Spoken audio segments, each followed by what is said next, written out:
Ito na naman si Kikay. Ayaw pa umakyat kasi nakapatay pa yung aircon. Yung isa rin, nandun pa sa labas. Kasi nakapatay pa yung aircon. Electric fan pa lang yun. Yung umiikot. Nandun yung aircon.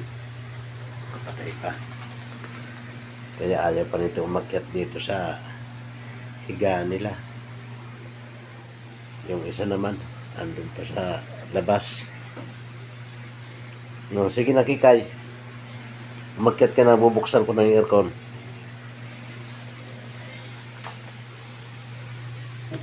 Ito na yung remote.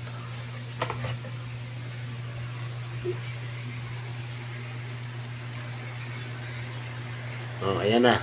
Bukas na. Sige na, umakyat ka na. At bukas na yung aircon. Hello, good evening po mga kaibigan. Ito na po yung aking dalawang bodyguard na aso. Dahil nakabukas na yung aircon, andito na silang dalawa. Kanina isa pa lang yan.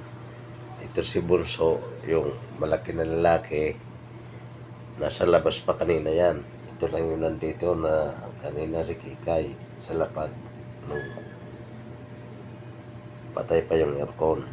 Tapos ngayon nakabukas na. Ayan o. Kaya nandito na silang dalawa.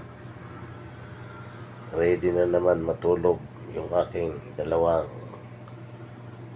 alalay na aso na gusto laging naka-aircon pag natutulog. Okay po mga kaibigan. Thank you for watching.